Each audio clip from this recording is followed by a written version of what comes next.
us a secret. I just didn't feel the need to announce it. Life has a funny way of showing you who people really are, especially when you think you have nothing valuable to offer. My name is Emma King, and I learned early on that appearances don't always equal personality. I grew up in a small town where my parents emphasized success and education. I was very fancy, which is full of love and clarity. My parents made me stay up 7 days a week, working long hours just to make sure we had enough. They didn't complain. They didn't take vacations. They believed in something bigger, giving me a chance at a better life. Emma, my teacher, my mother would say gently every morning while straightening my school collar. Her hands were rough from years of work, but her touch was always soft. Each day is a new opportunity.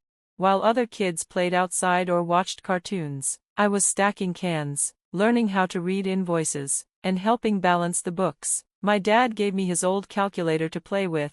I didn't know it then, but that calculator would shape my future. Numbers became my favorite language. More than anything, I learned values from my parents: respect, humility, and the importance of treating people well, no matter who they are. Every person who walks through our doors deserves kindness. My dad used to say, "You never know their story." Those lessons stayed with me. I worked hard in school and earned a full scholarship to Stanford. The day I got accepted into the business program, my mother cried tears of joy. My father, who never took a day off, closed the store early. We celebrated with her homemade dumplings and sweet red bean soup. At Stanford, I studied hard, always remembering the lessons my parents taught me. I built a new kind of supply chain model for a class project, a tool that could help companies manage their operations smarter and faster. That project caught the attention of Genesis Tech, a fast-growing tech company in Silicon Valley. During my final presentation, their CEO, Marcus Sterling, approached me. "Emma, your system could change how we do global logistics," he said. "We'd love to bring you on board." The offer was more than I had ever dreamed of: a high-paying role, stock options, a chance to make a real impact. But instead of jumping straight into an executive role, I asked Marcus if I could start at the bottom, in operations. He raised an eyebrow. "Most people want to start high. I want to understand the business from the ground up," I said. "That's how I was raised. That's how I lead." He was impressed. I joined Genesis Tech as a senior VP in title, but few people knew. I wanted to be judged by my work, not my title. That's when I met James.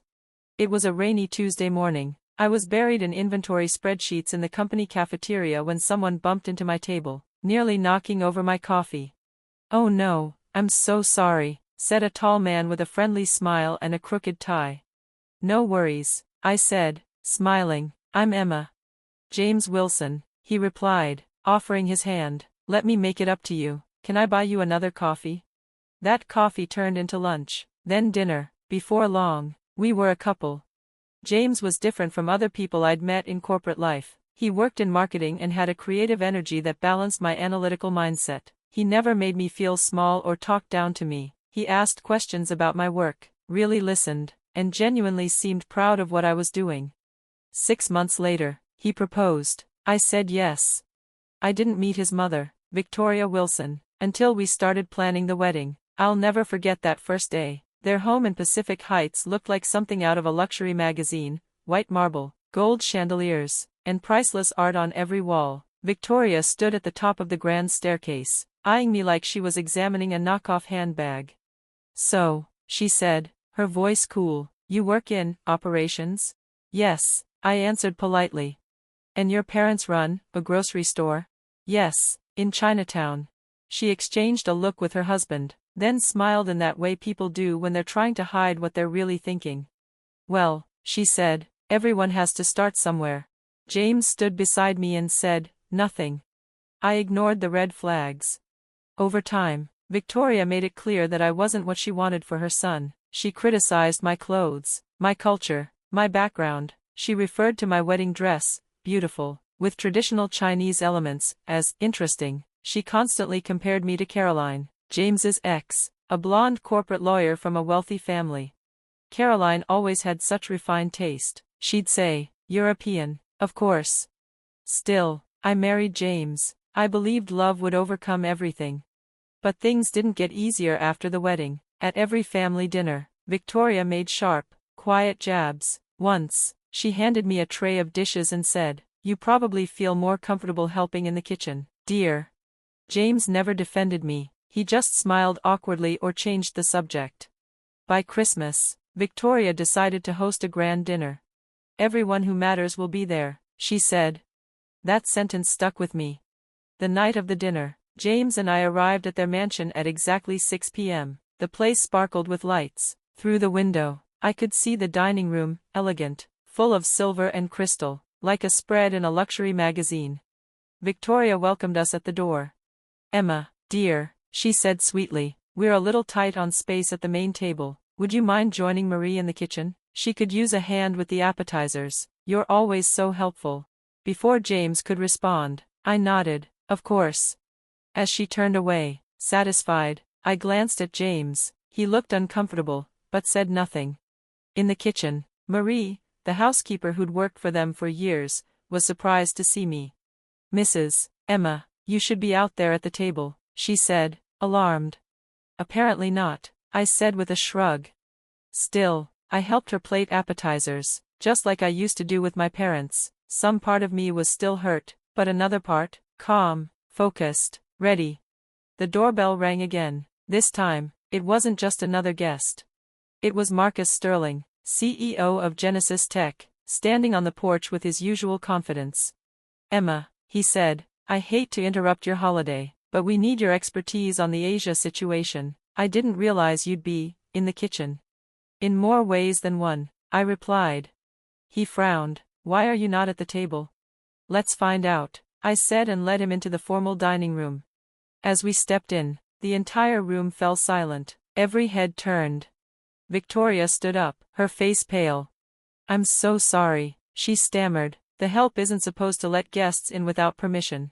Marcus blinked. Help? Emma is my senior vice president of operations. She's one of the reasons our company is thriving. Victoria went white. James looked like he'd been punched in the stomach.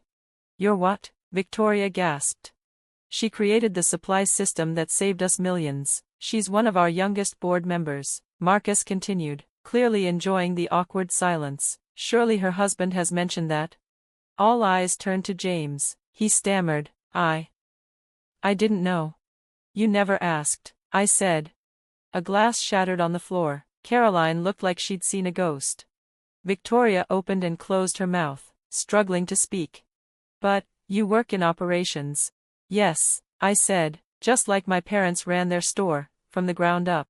Then, with perfect timing, Marcus added, speaking of your parents, your mother's dumplings were a huge hit at our last board meeting. That moment was the beginning of everything unraveling. But it was also the moment I remembered who I was, and that I didn't need anyone's approval to be proud of it. The formal dining room. The moment I stepped into the formal dining room, I could see they had gone all out. A long, fancy table was set for 24 people, expensive crystal glasses sparkled under the chandelier, and every plate had antique silverware beside it. Each seat had a name card, written in beautiful handwriting, clearly done by Victoria herself. I slowly walked around the table, looking for my name. It wasn't there. Before I could say anything, I heard Victoria's voice behind me, sweet and fake. Oh, Emma, she said with a sugary smile, you're just a little short on space at the main table. I'm sure you understand. Family comes first. Why don't you sit in the kitchen with Maria? You two seem to get along so well. The room went quiet. Everyone looked at me.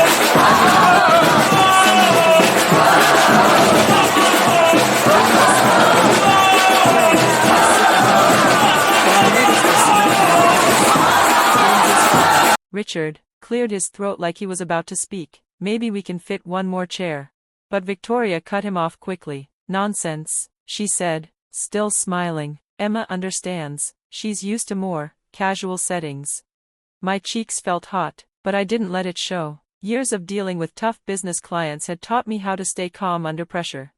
Of course, Victoria, I said calmly, whatever makes you comfortable. I turned around and walked back toward the kitchen. As I left, I caught James's eyes. He looked uncomfortable, guilty, maybe, but he didn't say a word, and just like that, something inside me went cold. In the kitchen, Maria looked worried. Mrs. Emma, this is wrong, she whispered. Let me go speak to Mrs. Wilson. It's fine, I said softly. I pulled out my phone and sent a quick text. I sat down at the small kitchen table and opened my laptop. At least let me make you a plate, Maria said kindly. Thank you, Maria, I said with a small smile, but I've got some urgent work to handle. Big supply chain issue. I opened a file and started reading. The problems with our suppliers in Asia were worse than I'd hoped, but I could handle it. I always did. From the dining room, I could hear laughter, the clinking of forks and glasses, and Victoria's loud voice telling stories about James's childhood. Caroline added her own memories from high school. None of them seemed to notice, or care, that I wasn't there. 20 minutes passed, then 30. The doorbell rang.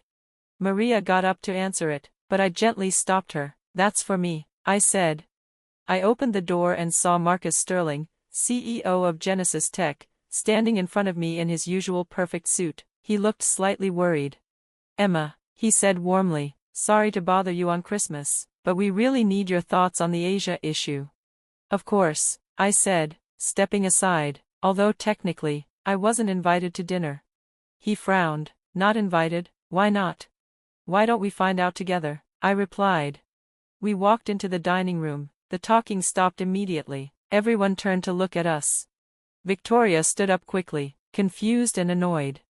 I'm so sorry, sir, she said quickly. The help isn't supposed to let people in without permission. Emma, you should know better. Marcus looked at her, then back at me. He was clearly puzzled. Help? He asked slowly. I'm confused. Why is my senior vice president of operations eating in the kitchen? The silence in the room was thick. Victoria's face went pale. Senior vice president? She repeated, stunned.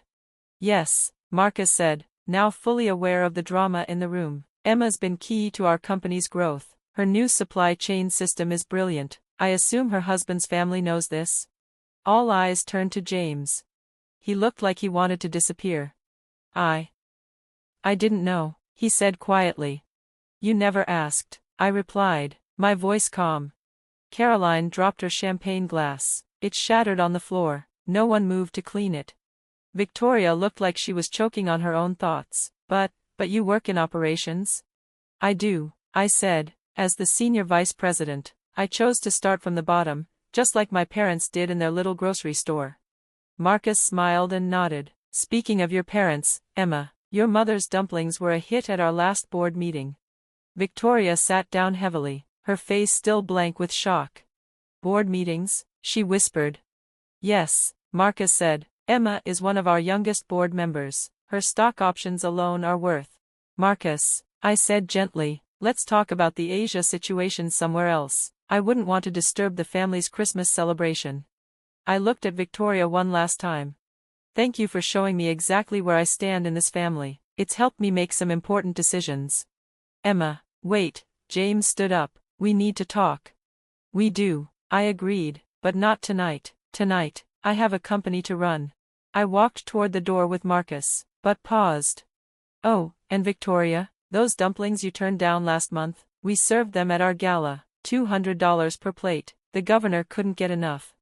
Outside, the cold air felt refreshing. As we walked toward Marcus's car, he glanced over at me. I've always wondered, he said, how long did you let them treat you like that? I gave him a small smile. Sometimes it's better to let people show you who they really are. And James? That's a decision for another day. As the car pulled away, my phone buzzed again and again, messages from James, from Richard, even one from Caroline. But one message stood out. Emma dear, I think there's been a misunderstanding. Victoria. I turned off my phone. Right now, Asia needed my attention. And so did the new version of my life I was ready to build, without anyone's permission. As my mother always said, every day is a new chance, and tonight, I took mine. Ask ChatGPT.